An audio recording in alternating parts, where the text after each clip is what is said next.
ಬಂಧುಗಳೇ, ಎಲ್ರಿಗೂ ನಮಸ್ಕಾರ. ನಾವು ಏನಾದ್ರೂ ಒಂದು ಸ್ಪೆಷಲ್ ಇರ್ತಕ್ಕಂತ ಪ್ಲೇಸ್ಗೆ ಬರೋದು, ಅಲ್ಲೇ ವಿಡಿಯೋ ಮಾಡೋದು ನಿಮ್ಗೆಲ್ರೂ ಕೂಡ ಚೆನ್ನಾಗಿ ಗೊತ್ತಿದೆ. ಇವತ್ತು ಇಲ್ಲಿ ಏನ್ special, actually lake view Mahaganapati ದೇವಸ್ಥಾನ ಅಂದ್ಬಿಟ್ಟು ಇದು ಎಲ್ಲಿ ಬರುತ್ತೆ, ಏನು ಎಲ್ಲದರ ಒಂದು ಮಾಹಿತಿಯನ್ನು ಕೂಡ ತಿಳಿಸ್ತೇನೆ. ಹಾಗೆ ಇಲ್ಲಿ ಪ್ರತಿನಿತ್ಯ ಇಲ್ಲಿ 12ವರೆಗೆ ಅನ್ನ ಸಂತರ್ಪಣೆ ಕಾರ್ಯಕ್ರಮವು ಕೂಡ ನಡೆಯುತ್ತೆ. ಇಲ್ಲಿ ನೋಡ್ತಾ ಇರಬಹುದು, ನೂರಾರು ಜನಗಳು ಇವತ್ತು ಬಂದು ಉಚಿತವಾಗಿ ದೇವರ ಪ್ರಸಾದವನ್ನ, ಹೊಟ್ಟೆ ತುಂಬಾ ಇಲ್ಲಿ ಪ್ರಸಾದವನ್ನ ಕೊಡ್ತಾರೆ. ಇಲ್ಲಿ ಊಟವನ್ನ ಕೊಡ್ತಾರೆ. ಇಲ್ಲಿ ನೂರಾರು ಜನ ಬಂದು ಇವತ್ತು ಊಟವನ್ನ ಮಾಡ್ತಾ ಇದ್ದಾರೆ. ಎಸ್, ಅಂದಾಗೆ ಈ ದೇವಸ್ಥಾನದ ಮುಖ್ಯ ಯಾರಿದ್ದಾರೆ ಅವರನ್ನು ಕೂಡ ಮಾತಾಡ್ಸೋಣ ಬನ್ನಿ. ಈ ದೇವಸ್ಥಾನದ ಒಂದು ಮಹತ್ವವನ್ನು ಕೂಡ ತಿಳ್ಕೊಳ್ಳೋಣ. ಹಾಗೆ ಇಲ್ಲಿ ನಡೀತಾ ಇರತಕ್ಕಂತ ಧಾರ್ಮಿಕ ಕೆಲಸಗಳಾಗಿರಬಹುದು, ಮತ್ತೆ ಪ್ರತಿನಿತ್ಯ ಇಲ್ಲಿ ಅನ್ನ ಸಂತರ್ಪಣೆ ಏನಾಗ್ತಾ ಇದೆ ಅದ್ರ ಬಗ್ಗೆನೂ ಕೂಡ ಕೇಳಿ ತಿಳ್ಕೊಳ್ಳೋಣ ಬನ್ನಿ. ನನ್ನ ಹೆಸರು ಸುಬ್ರಹ್ಮಣ್ಯ ಶಾಸ್ತ್ರಿ ಅಂತ ಹೇಳಿ. ನಾನು ಇಲ್ಲಿ ಶ್ರೀಲೇಖಿ ಮಹಾಗಣಪತಿ ದೇವಾಲಯದ ಅಲ್ಸೂರ್ ಕೆರೆ ಹತ್ರ ಶ್ರೀಲೇಖಿ ಮಹಾಗಣಪತಿ ದೇವಾಲಯ ಅಂತ ಇದೆ. ಅದು 40 ವರ್ಷಗಳಾಯಿತು ಪ್ರತಿಷ್ಠಾಪನೆ ಹಾಗೆ ಗಣಪತಿಯ ಬಹಳಷ್ಟು ಪೂಜೆಗಳು ಇದೆಲ್ಲ ನಡೀತಾ ಇರುತ್ತೆ. ಪ್ರತಿ ದಿವಸವೂ ಸುಮಾರು ವರ್ಷಗಳಿಂದ ನಾವು ಅನ್ನದಾನಗಳೆಲ್ಲ ಮಾಡ್ತಾ ಬರ್ತಾ ಇದ್ದೀವಿ. ಮಹಾಮಂಗಳಾರತಿ ಆದ್ಮೇಲೆ ಒಂದು 150 ಜನದವರೆಗೂ ನಾವು ಊಟವನ್ನ ಇಲ್ಲ ಉಚಿತವಾಗಿ ನಾವು ಕೊಡ್ತಾ ಇದೀವಿ. ಹಲವಾರು ವರ್ಷಗಳಿಂದ ಮಾಡ್ತಾ ಇದೀವಿ. ಇದನ್ನ ಯಾಕೆ ಇದನ್ನ ಮಾಡ್ಬೇಕು ಅಂತ ತುಂಬಾ ಕಡೆ ಸ್ವಲ್ಪ ಪ್ರಸಾದಗಳನ್ನ ಕೊಡ್ತಾರೆ. ಇಲ್ಲಿ ಹೊಟ್ಟೆ ತುಂಬುವಷ್ಟು ಪ್ರಸಾದವನ್ನ ಕೊಡ್ತಾ ಇದ್ದೀರಿ. ಇದನ್ನ ಯಾಕೆ ಮಾಡ್ಬೇಕು ಅಂತ ಅನಿಸ್ತು ಸ್ವಾಮಿಗೆ? ನೋಡಿ, ದಾನಗಳಲ್ಲಿ ಹಲವಾರು ದಾನಗಳಿದೆ. ಯಾರಿಗಾದ್ರೂ ದುಡ್ಡು ಕೊಡ್ತೀನಿ ಅಂದ್ರೆ ಅದು ಎಷ್ಟು ಕೊಟ್ರೇನು ಹೊಟ್ಟೆ ತುಂಬೋದಿಲ್ಲ. ಅದು ದುಡ್ಡು ಎಷ್ಟಾದ್ರೂ ಬೇಕು ಅನ್ನೋದೇ ಇರುತ್ತೆ. ಒಂದೇ ಒಂದು ನಾವು ತೃಪ್ತಿಯಿಂದ ಹೋಗೋದಂದ್ರೆ ಅನ್ನದಾನ ಒಂದೇ. ಅನ್ನದಾನ ಮಹಾದಾನ ಅಂತ ಹೇಳ್ತಾ ಇರ್ತೀವಿ. ದಾನಗಳಲ್ಲಿ ಬಹಳಷ್ಟು ದಾನಗಳು ಇದೆ. ಅದರಲ್ಲಿ ಅನ್ನದಾನ ಮಹಾದಾನ. ನೀವು ಇದರಲ್ಲಿ ಏನಾಗತ್ತೆ ಅಂದ್ರೆ, ನೀವು ಊಟ ಅಂತ ಹೊಟ್ಟೆ ತುಂಬಾ ಅದಾಗೋವರೆಗೂ ತಿನ್ನಕ್ಕಾಗೋದು, ಅದಕ್ಕಿಂತ ಮೇಲ್ಪಟ್ಟು ಯಾರು ತಿನ್ನಕ್ಕಾಗೋದಿಲ್ಲ. ಅದು ತೃಪ್ತಿಯಾಗಿ ನೋಡಿ, ಪ್ರತಿಯೊಬ್ಬರು ಕಷ್ಟ ಪಡ್ತಾ ಇರೋದು ಅನ್ನಕ್ಕಾಗಿ. ಹಲವಾರು ಜನ ಪಾಪ ಭಿಕ್ಷೆ ಬೇಡ್ಕೊಂಡಿರ್ತಾರೆ. ಹಲವಾರು ರೀತಿಯಲ್ಲಿ ಪಾಪ ಎಲ್ಲಾರು ಒಬ್ಬೊಬ್ರು ಒಂದೊಂದು ರೀತಿಯಲ್ಲಿ ಕಷ್ಟ ಪಡ್ತಾ ಇರ್ತಾರೆ. ಪ್ರತಿಯೊಬ್ಬರು ಕಷ್ಟ ಪಡ್ತಾ ಇರೋದು ಹೊಟ್ಟೆಗಾಗಿ ಅಷ್ಟೇ, ಇನ್ನೇನಿಲ್ಲ. ಒಂದು ಇರೋಷ್ಟು ದಿವಸ ಚೆನ್ನಾಗಿರ್ಬೇಕು ಅನ್ನೋ ಉದ್ದೇಶದಿಂದಾನೇ ನಾವು ಎಲ್ಲ ಮಾಡ್ತಾ ಇರೋದು. ಇದು ಒಂದು ಗಣಪತಿಯ ಆಜ್ಞೆ, ಇದು ಅಷ್ಟೇ ನಾವು ಹೇಳ್ಬೋದು. ಗಣಪತಿಯ ಆಜ್ಞೆಯಿಂದ ನಾವು ಅನ್ನದಾನವನ್ನ ಶುರು ಮಾಡಿದ್ವಿ. ಅದಮ್ಯ ಚೇತನ ಅಂತ ಹೇಳಿ ನಮ್ಮ ಇವರು ಅನಂತಕುಮಾರ್ ಅವರ ಒಂದು ಯೂನಿಟ್ ಅದು. ಬಸವನಗುಡಿಯಲ್ಲಿ ಅವರದು ಆಫೀಸ್ ಇರೋದು. ಅಲ್ಲಿಂದ ಅವರ ಒಂದು ಕೋಆರ್ಡಿನೇಷನ್ ಅಲ್ಲಿ ನಾವು ಅವರು ಎಲ್ಲ ಸೇರಿ ಮಾಡ್ತಾ ಇದೀವಿ. ಪ್ರತಿ ದಿವಸನೂ ಒಂದು 100ರಿಂದ 150 ಜನಕ್ಕೆ ಊಟವನ್ನ ನಾವು ಉಚಿತವಾಗಿ ಕೊಡ್ತಾ ಇದೀವಿ. ಒಂದೇ ತರ ಬೇರೆ ನೋಡಿ, ಒಂದೊಂದು ದಿವಸ ಒಂದೊಂದ್ ತರದ ಪದಾರ್ಥಗಳು ಬರ್ತಾ ಇರುತ್ತೆ. ಸಾಮಾನ್ಯವಾಗಿ ಏನೇನು ಇರುತ್ತೆ ನೋಡಿ, ಅನ್ನ, ಹುಳಿ ಮತ್ತೆ ಮೊಸರು ಖಂಡಿತ ಇದ್ದೇ ಇರುತ್ತೆ. ಅದು ಬಿಟ್ರೆ ಕೆಲವು ಸಾರಿ ಈ ರೈಸ್ ಬಾತ್ ಅಂತ ಹೇಳಿ ಮಾಡಿಸ್ತಾ ಇರ್ತೀವಿ. ಕೆಲವು ಸಾರಿ ಪುಳಿಯೋಗರೆ. ಕೆಲವು ಸಾರಿ ಏನಾಗತ್ತೆ ಅಂದ್ರೆ, ಹಲವಾರು ಜನ ಭಕ್ತಾದಿಗಳು ಏನಾಗತ್ತೆ ಅಂದ್ರೆ ನೋಡಿ, ಅವ್ರಿಗೆಲ್ಲ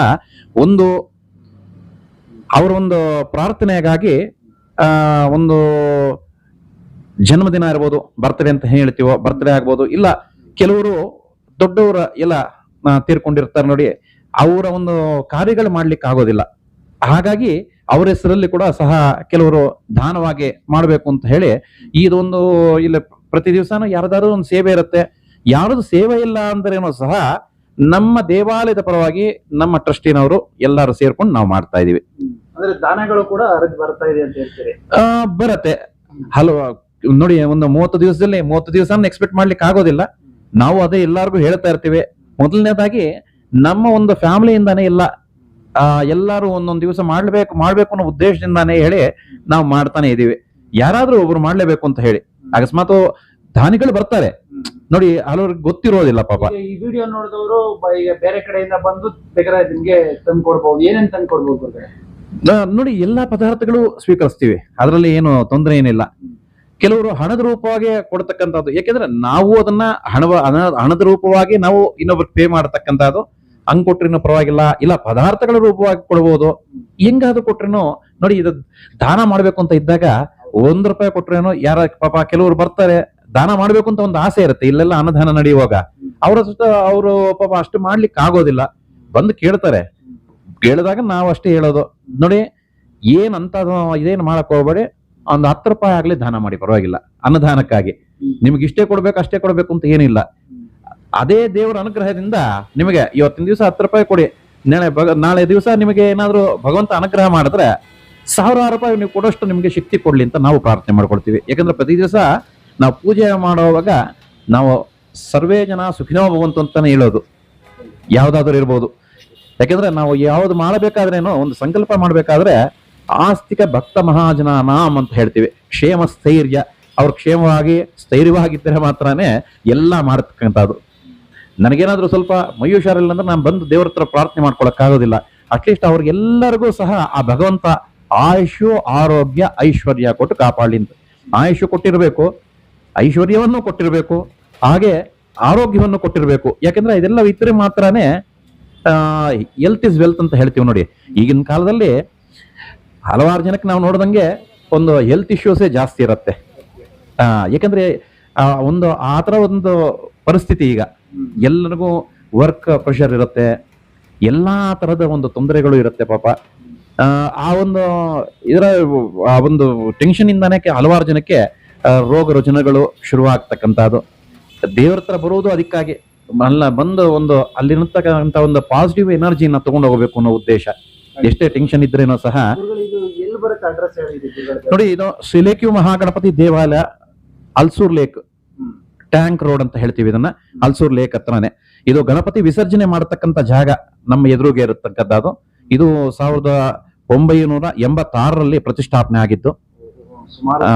ಇದು 40ನೇ ವರ್ಷದ ನಮ್ಮ ಒಂದು ಈ ವರ್ಷದ 40ನೇ ವರ್ಷದ ಒಂದು ವಾರ್ಷಿಕೋತ್ಸವ ಈ ಗಣಪತಿ ಹಬ್ಬ. ಈ ವಿಶೇಷವಾಗಿ ಈ ಗಣಪತಿ ಹಬ್ಬದಲ್ಲಿ ನಾವು ಲಕ್ಷ ಮೋದಕ ಹೋಮ ಅಂತ ಹೇಳಿ ಮಾಡ್ತಾ ಇರ್ತೀವಿ. ಈಗ ಯಾಕಂದ್ರೆ 40ನೇ ವರ್ಷ ಇರೋದ್ರಿಂದ ಲಕ್ಷ ಮೋದಕ ಹೋಮ, 1 ಲಕ್ಷ ಮೋದಕಗಳನ್ನ ಸ್ವಾಮಿಗೆ ಅರ್ಪಣೆ ಮಾಡಬೇಕು ಅನ್ನೋದೇ ನಮ್ಮ ಒಂದು ಸಂಕಲ್ಪವಾಗಿದೆ. ಎಲ್ಲ ಭಕ್ತಗಳ ಒಂದು ಸಹಕಾರದಿಂದಾನೆ, ಯಾಕಂದ್ರೆ ಒಬ್ಬರು ಮಾಡತಕ್ಕಂಥದ್ದಲ್ಲ ಇದು.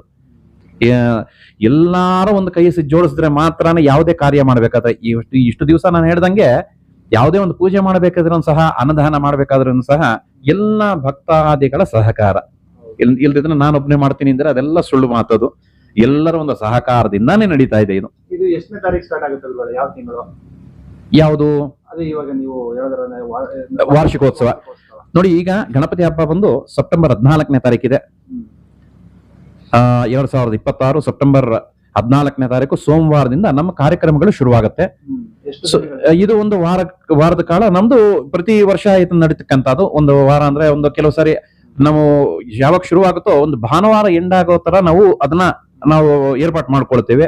ಅಕಸ್ಮಾತ್ ಇಲ್ಲ ಅಂದ್ರೇನು ಒಂದ್ 2-3 ದಿವಸ ಎಕ್ಸ್ಟೆಂಡ್ ಆಗುತ್ತೆ. ಒಂದು 6 ದಿವಸದಿಂದ 7 ದಿವಸ ನಾವು ಕಾರ್ಯಕ್ರಮ ಮಾಡ್ತೀವಿ. ಅದರಲ್ಲಿ ವಿಶೇಷವಾಗಿ ಗಣಪತಿ ಹಬ್ಬದ ದಿವಸ ಬೆಳಗ್ಗೆ 5 ಗಂಟೆಗೆ ಸರಿಯಾಗಿ ಗಣಪತಿಗೆ ಅಭಿಷೇಕ ಶುರುವಾಗುತ್ತೆ. ಅದಾದ ಪಂಚಾಮೃತ ಅಭಿಷೇಕ, ತುಂಬಾ ವಿಶೇಷವಾದಂತಹ ಅಭಿಷೇಕ, ಸುಮಾರು ಒಂದು 2-3 ಗಂಟೆಗಳ ಕಾಲ ಅಭಿಷೇಕಗಳೇ ಆಗತ್ತೆ.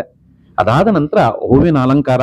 ಆವತ್ತು ಅಷ್ಟೇ ಸಾವಿರಾರು ಜನಕ್ಕೆ ಊಟಗಳನ್ನ ನಾವು ವ್ಯವಸ್ಥೆ ಮಾಡಿರ್ತೀವಿ. ಮತ್ತೆ ಮಾರನೇ ದಿವಸ 15ನೇ ತಾರೀಕು ಸೆಪ್ಟೆಂಬರ್ 15, 16 2 ದಿವಸಗಳ ಕಾಲ ಲಕ್ಷ ಮೋದಕ ಹೋಮ ನಡೆಯುತ್ತೆ. ಸುಮಾರು ಒಂದು 100 ಜನ ಕುತ್ಕೊಂಡು ಹೋಮ ಮಾಡತಕ್ಕಂಥದ್ದು ವಿಶೇಷವಾದಂತಹ ಪೂಜೆ. ಅದಾದ ಮೇಲೆ ರುದ್ರ ಹೋಮ, ಸುದರ್ಶನ ಹೋಮ ಇದೆ, ಮಹಾ ಚಂಡಿಕಾ ಯಾಗ ಇರುತ್ತೆ. ಇದ್ರ ಜೊತೆಗೆ ಕಲ್ಯಾಣೋತ್ಸವವನ್ನು ಕೂಡ ಮಾಡ್ತೀವಿ. ಕಲ್ಯಾಣೋತ್ಸವ ಎಲ್ಲ ನಡೆಯುತ್ತೆ ಇಲ್ಲಿ. ಇದು ಪ್ರತಿ ವರ್ಷದ ಒಂದು ನಮ್ಮ ರೂಟೀನ್ ಇದು. ಪ್ರತಿ ವರ್ಷ ನಮ್ಮ ಭಕ್ತಾದಿಗಳು ಅದಕ್ಕಾಗಿ ಬರ್ತಾರೆ ಇಲ್ಲೇ ಈ ದೇವರ ಅನುಗ್ರಹ ಪಡಿಬೇಕು ಅನ್ನೋದು. ಕೊನೆಯದಾಗಿ ಭಕ್ತಾದಿಗಳಿಗೆ, ಬರುವಂತ ಭಕ್ತಾದಿಗಳಿಗೆ ಏನ್ ಹೇಳಕ್ ಇಷ್ಟಪಡ್ತಾರೆ? ನೋಡಿ, ಭಕ್ತಾದಿಗಳಿಗೆ ಹೇಳೋದಂದ್ರೆ ನಾವು ಇರೋಷ್ಟು ದಿವಸ ನಾವು ಸುಖ ಸಂತೋಷದಿಂದ ಇರಬೇಕು ಅಂದ್ರೆ ಕೆಲವು ಈ ದೇವತಾ ಕಾರ್ಯಕ್ರಮಗಳು ಇದೆಲ್ಲ ಮಾಡತಕ್ಕಂಥದ್ದು ನಿಜವಾದ ಅದು. ಯಾಕಂದ್ರೆ ಅದೇ ನಮ್ಮನ್ನ ಕಾಪಾಡಂದು. ಅದನ್ನ ಬಿಟ್ಟು ಏನು ಇಲ್ಲ. ಒಬ್ಬರ ಹತ್ರ ಒಂದು ಡಾಕ್ಟರ್ ಹತ್ರ ಹೋಗಿ ಏನಾದ್ರು ಒಂದು ನಮಗೇನಾದ್ರು ಒಂದು ಸಮಸ್ಯೆ ಬಂದಿದೆ ಅಂದ್ರೆ, ಎಕ್ಸಾಂಪಲ್ ಕೊಡ್ಬೇಕು ಅಂದ್ರೆ ಹೃದಯದ ಸಮಸ್ಯೆ ಬಂದಿದೆ ಅಂತ ಹೇಳಿದ್ರೆ ಆ ಡಾಕ್ಟರ್ ಪಾಪ 100ಕ್ಕೆ 99 ಭಾಗ ಅವರು ಪ್ರಯತ್ನ ಪಟ್ಟೇ ಪಡ್ತಾರೆ. ಯಾಕಂದ್ರೆ ಯಾರು ಹಂಗೆ ಕೈ ಬಿಡಬೇಕು ಅನ್ನೋದು ಇರೋದಿಲ್ಲ. ಇನ್ನೊಂದು ಭಾಗ ದೇವರ ಮೇಲೆ ಬಿಡ್ತಾರೆ. ಅದೇ ಸುಪ್ರೀಂ ಪವರ್ ಅನ್ನೋದು. ಸುಪ್ರೀಂ ಪವರ್ಗೆ ನಾವು ಸರೆಂಡರ್ ಆಗಬೇಕು ಅನ್ನೋದೇ ನನ್ನ ಒಂದು ಎಲ್ಲರಿಗೂ ಹೇಳ್ತಕ್ಕಂಥದ್ದು. ಹಾಗೆ ವಿಶೇಷವಾಗಿ ಈಗ 29ನೇ ತಾರೀಕು ಬರುವ ಬುಧವಾರ ಗುರು ಪೂರ್ಣಿಮಾ ಪ್ರಯುಕ್ತವಾಗಿ ನಮ್ಮ ದೇವಾಲಯದಲ್ಲಿ ಸಾಯಿಬಾಬಾ ಮಂದಿರ ಇದೆ. ಅಲ್ಲಿ ಸಾಯಿಬಾಬಾಗೆ ವಿಶೇಷವಾದಂಥ ಪೂಜೆಗಳೆಲ್ಲ ನಡೆಯುತ್ತೆ. ಬೆಳಗಿಂದ ಸಂಜೆಯವರೆಗೂ ಎಲ್ಲಾ ಭಕ್ತಾದಿಗಳು ಬಂದು ಗುರುವಿನ ಗುಲಾಮನಾಗುವ ತನಕ ದೊರೆಯದನ್ನ ಮುಕ್ತಿಯಿಂದಗೆ ಯಾವುದೇ ಆಗಲಿ ಗುರುಗಳಿಗೆ ನಾವು ನಮ್ಮ ಒಂದು ಸಮರ್ಪಣೆ, ನಾವು ಸರೆಂಡರ್ ಆಗಬೇಕಾಗಿರೋದಂಥದ್ದು. ಅಲ್ಲಿಂದ ಗುರುಗಳ ಒಂದು ಆಜ್ಞೆಯಿಂದಾನೇ ಎಲ್ಲ ನಡೆಯಬೇಕು ಅನ್ನೋದು. ಅಲ್ಲಿಂದ ಶುರುವಾಗುತ್ತೆ. ಅದಾದ್ಮೇಲೆ ವರಮಹಾಲಕ್ಷ್ಮಿ ಹಬ್ಬ ಇದೆ. ಅದಾದ ನಂತರ ಗಣಪತಿ ಹಬ್ಬ ಇರುತ್ತೆ. ಆಮೇಲೆ ಮುಂದಿನ ದಿನಗಳಲ್ಲಿ ನವರಾತ್ರಿಗಳಲ್ಲಿ ವಿಶೇಷವಾಗಿ ನಮ್ಮ ಮೊದಲನೆಯ ಮಹಡಿಯಲ್ಲಿ ಆದಿಶಕ್ತಿ ಆತ್ಮಿಕ ಶ್ರೀ ಅಂಕಾಳ ಪರಮೇಶ್ವರಿ ದೇವಾಲಯ ಇದೆ. ಅಲ್ಲಿ ಪ್ರತಿ ವರ್ಷ ಒಂದೊಂದು ಕಾರ್ಯಕ್ರಮ ಮಾಡ್ತಾ ಇರ್ತೀವಿ. ಈಗ ಒಂದು ಹೋದ ವರ್ಷ ಆದ್ರೆ ಶತಚಂಡಿ ಯಾಗ ಮಾಡಿದ್ವಿ. ಅದಕ್ಕೆ ಮುಂಚಿನ ವರ್ಷ ಕೋಟೆಯ ಕುಂಕುಮಾರ್ಚನೆ ಅಂತ ಮಾಡಿದ್ವಿ. ಎಲ್ಲ ವಿಶೇಷವಾಗಿ ಎಲ್ಲ ಭಕ್ತ ಸಾಗರನೇ ಹರಿದುವಂತಿಲ್ಲೇ ಅವರೆಲ್ಲ ಬಂದು ಪೂಜೆ ಮಾಡಿದ್ದಾರೆ. ಅಮ್ಮನವರ ಕೃಪೆಗೆ ಪಾತ್ರರಾಗಿದ್ದಾರೆ. ಈ ವರ್ಷ ವಿಶೇಷವಾಗಿ ನವರಾತ್ರಿಯಲ್ಲಿ ಈ 10 ದಿವಸಗಳ ಕಾಲನೂ ನಾವು ಚಂಡಿ ಯಾಗವನ್ನು ಮಾಡಬೇಕು ಅನ್ನೋದೇ ನಮ್ಮ ಉದ್ದೇಶವಾಗಿದೆ, ನಮ್ಮ ಸಂಕಲ್ಪವಾಗಿದೆ. ಪ್ರತಿ ದಿವಸನೂ ಬೆಳಗ್ಗೆ ಚಂಡಿ ಹೋಮ ಇರುತ್ತೆ. ಎಲ್ಲರೂ ಬಂದು ಭಕ್ತಾದಿಗಳು ಬಂದು ಗಣಪತಿ ಹತ್ರ ಬಂದು ತಮ್ಮ ಸಮಸ್ಯೆಗಳು ಏನಿದೆಯೋ ಆ ಭಗವಂತನಲ್ಲಿ ಪ್ರಾರ್ಥನೆ ಮಾಡ್ಕೊಳ್ಳಿ. ಎಲ್ಲರಿಗೂ ಸುಭಿಕ್ಷವಾಗಿ ಆ ಗಣಪತಿ ಅನುಗ್ರಹ ಖಂಡಿತ ಸಿಗತ್ತೆ ಅಂತ ಹೇಳೋದೇ ನನ್ನ ಒಂದು ಆಶೀರ್ವಾದ. ಎಲ್ಲರಿಗೂ ಆ ಗಣಪತಿ ಅನುಗ್ರಹ ಎಲ್ಲರಿಗೂ ಸಿಕ್ಲಿ ಅಂತ ಹೇಳಿ ನಾನು ಪ್ರಾರ್ಥನೆ ಮಾಡ್ಕೊಳ್ತೀವಿ. ಶುಭಮಸ್ತು. ನಮಸ್ಕಾರ.